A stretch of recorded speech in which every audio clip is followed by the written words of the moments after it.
Indian story तो खत्म हो गई, मोदी साहब इकोनॉमी को ले डूबे।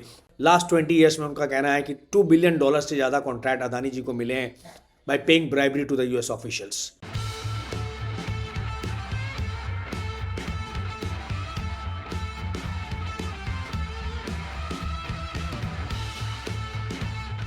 सितंबर 2024 इंडियन स्टोरी बहुत ब्राइट लग रही थी। पूरी दुनिया में लग रहा था कि इंडियन स्टॉक मार्केट 26,000 से 28,000 और 30,000 की जर्नी स्टार्ट कर देगा। जो है दिवाली तक जो 27,000 पहुंच जाएगा और ईयर एंड तक हो सकता है वो 30,000 भी पहुंच जाए। ऑल ऑफ अ सडन क्या हुआ कि ये सारी स्टोरी उल्टी पड़ गई, ये सारी स्टोरी नीचे होने लग गई। मेरे इस वीडियो में ऑन पॉपुलर डिमांड, मैं ऐसे वीडियोस बनाता नहीं but it has been a popular demand whether this is a market crash और ए करेक्शन।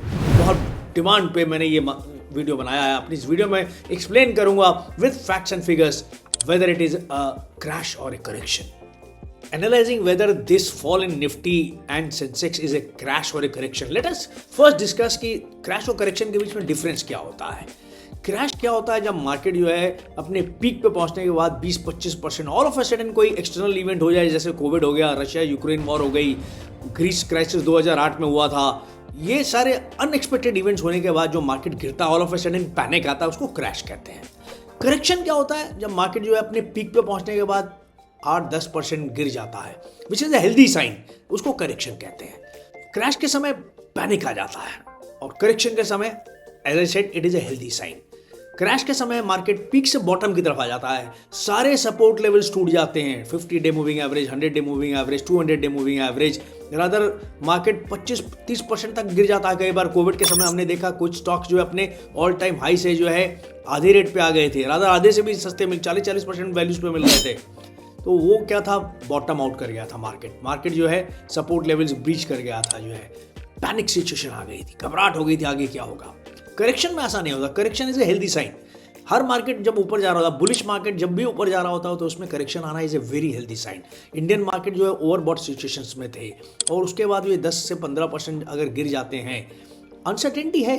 मैं अभी एनालाइज करूंगा जो है क्या क्या रीजन है जिसकी वजह से मार्केट में करेक्शन आया है, but a fall which is 10 to 15% is healthy, it is a correction, it is not a crash।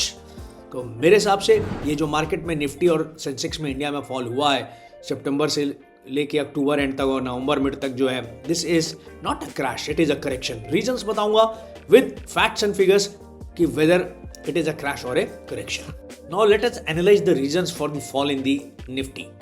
September end से लेके मिड नवंबर तक निफ्टी क्यों गिर रहे हैं? First and foremost reason is uncertainty in the US markets. US elections में uncertainty बहुत बड़ी हुई थी। Forecasters were saying something, results कुछ और आए। And remember, I predicted Trump in 2016. My predictions are totally nonpartisan. I predicted Reagan. I predicted the two most conservative presidents of our time, but now because I'm predicting Harris and, Trump and his allies don't like it, right. Look at the hate that's been heaped on me. Trump साहब के आने के बाद dollar की value बढ़ती चली गई। जब डॉलर की और यूएस बॉन्ड यील्ड की रेट 4.5% हो गए, जो बहुत अट्रैक्टिव हो गए, ऑल टाइम हाई पे आ गए। And being a nationalist he is going to put lot of tariffs on other countries, जिसकी वजह से जो है काफ़ी सारा FII आउटफ्लो होने लगा इंडियन मार्केट से।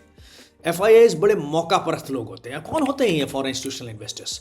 ये बड़े बड़े रईसों का, बड़े बड़े HNIs का पैसा पुल इन करके डिफरेंट मार्केट्स में लगाते हैं, जहां मार्केट्स उनको अट्रैक्टिव लगता है, जहां उनको लगता है कि वो पैसा कमा लेंगे बहुत जल्दी। और बड़े क्विक इन्वेस्टर्स होते हैं, ये सेकंड्स में, मिनट्स में $बिलियन इन्वेस्ट कर रहे होते हैं।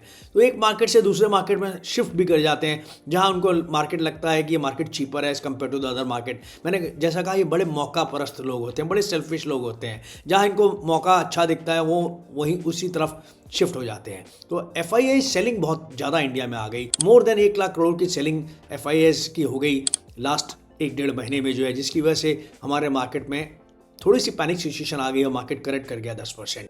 अनदर रीजन था, चाइना ने बहुत सारे स्टिमुलस अनाउंस कर दिए। 2008 के बाद चाइनीज इकोनॉमी डाउन पे चली गई थी, रादर इट हैड बॉटम्ड आउट। तो चाइना ने बड़े सारे स्टिमुलस अपने डिफरेंट सेक्टर्स में अनाउंस कर, manufacturing sector, service sector, automobile sector, subsidies और स्टिमुलस अनाउंस कर दी, जिसकी वजह से चाइना का मार्केट बड़ा अट्रैक्टिव हो गया।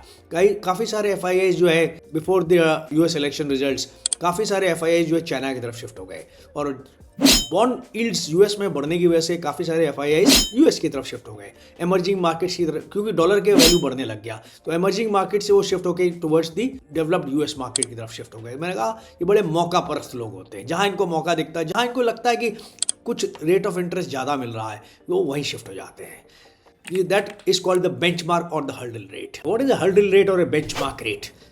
मैन्युफैक्चरिंग सेक्टर में इसको weighted average cost of capital plus risk premium कहते हैं। जैसे मेरे कॉस्ट ऑफ कैपिटल, बिजनेस में पैसा लगाने की खर्चा जो है 8% आ रहा है और रिस्क लेने का 2% आ रहा है, तो 8 + 2 10% मेरा हर्डल रेट हो जाएगा। यानी मुझे मिनिमम 10% रिटर्न चाहिए अपने बिजनेस में, तभी मैं बिजनेस करूंगा। जो है बैंक में एफडी में पैसा डाल देता हूँ जो आराम से मुझे 10% रिटर्न देता है, तो 10% से ज़्यादा कमाऊंगा तो 10% तभी बिजनेस करूंगा, तो 10% is my hurdle rate. Similarly मैं एक कोई दुकान लेता हूँ जिस पे मुझे ग्रॉस रिटर्न 15% आ जाते हैं साल के जो है, और बगल में ही दूसरे मॉल में एक शॉप अवेलेबल है जो मुझे 17-18% रिटर्न दे रही है, तो 15% इज माई हर्डल रेट।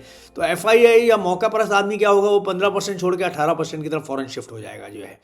तो एफआईआईज आर लाइक दैट, जहाँ उनको बेंचमार्क और हर्डल रेट से ज़्यादा रिटर्न मिलने लगता है वो उस मार्केट की तरफ शिफ्ट हो जाते हैं।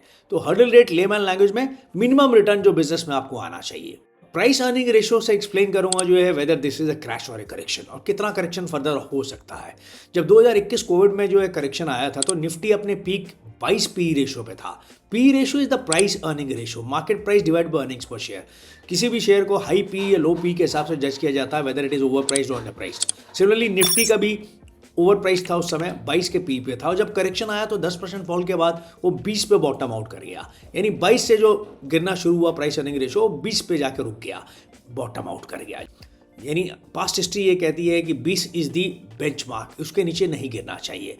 सितंबर एंड में जब ये फॉल स्टार्ट हुआ उस समय 24.28 था हमारा पी रेशियो निफ्टी का जो है, वो अर्निंग्स पर शेयर 1048 के थे।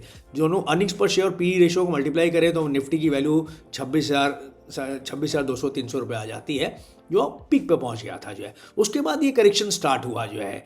आज पी रेशियो 21.78 है, जिसके हिसाब से 23,000 वैल्यू आती है निफ्टी की, और अगर हम 20 का बॉटम आउट भी ले लें तो उस हिसाब से 21,300 से ज़्यादा निफ्टी नहीं गिरना चाहिए। यानी मैक्सिमम फॉल इन निफ्टी जो अभी भी दिखता है वो 1,000-1,500 पॉइंट से ज़्यादा नहीं होनी चाहिए। यानी Nifty is closing to its bottom out position. Indian market जो है ओवरबॉट कंडीशन में थे, पिक कर गए थे, maximum shares 52 week high rather lifetime high पे पहुंच गए थे जो है। तो ये करेक्शन आना स्वाभाविक था, it is a healthy correction. थोड़ा मार्केट्स में जब भी मार्केट पीक पे पहुंच जाते हैं उसके बाद मार्केट अगर 5, 7, 8, 10% गिरता है, which is very good for any stock market, for a bullish market. Indian story आज भी इंटैक्ट है मेरे दोस्तों, मेरे अजीजों। Indian story is very well intact. Rather Indian story, अभी तो गवर्नमेंट ने अपने केपेक्स एक्सपेंडिचर का सिर्फ 30% खर्च किया है, बिकॉज बहुत सारे इलेक्शंस चल रहे थे, बहुत सारी पॉलिटिकल डिस्टर्बेंसेस थे। हम बात नहीं करेंगे। बीजेपी वाले कहेंगे जो है कि Indian story is very very proactive, Congress वाले कहेंगे यार इंडियन स्टोरी तो खत्म हो गई, मोदी साहब इकोनॉमी को ले डूबे। ना मैं बीजेपी की बात करूंगा ना कांग्रेस की बात करूंगा, this is not a political channel, मैं तो इंडिया की बात करूंगा। और इंडियन इकोनॉमी आज अभी भी बुलिश। ये सारे फैक्टर्स एक साथ कंबाइन कर गए जिसकी वजह से मार्केट एक करेक्शन में आ गया, रादर एक हेल्दी करेक्शन में आ गया। And this is the time to buy my dear friends, this is the time to buy. जब बाकी लोग बेच रहे हों तो वही तो समय होता है खरीदने के लिए। When others are panicking it is the time to get greedy, as rightly said by sir Warren Buffett. तो यही एक टाइम है, यही समय है। आप SIP स्टार्ट कर दीजिए। म्यूचुअल फंड देखिए मार्केट में बहुत खरीद रहे हैं, डोमेस्टिक इंस्टीट्यूशनल इन्वेस्टर्स बहुत खरीद रहे हैं, तो this is the right time to by. दोस्तों मेरे अजीजों, जैसा मैंने डिस्कस किया अपने इस वीडियो में, this is a healthy correction. 10-12% का करेक्शन एक हेल्दी करेक्शन होता है। मार्केट्स मोरलेस जो है बॉटम आउट करने वाले हैं। Time to buy, time to do lot of SIPs, time to invest money in the market. मैं कोई एक्सपर्ट नहीं हूँ स्टॉक मार्केट पे, I am also a student trying to learn every day. 3 books मैंने लिखी हैं जो अमेजॉन पे अवेलेबल हैं, basics of stock market, option trading strategies और प्राइस एक्शन ट्रेडिंग। उनको खरीदिए, उनको पढ़िए।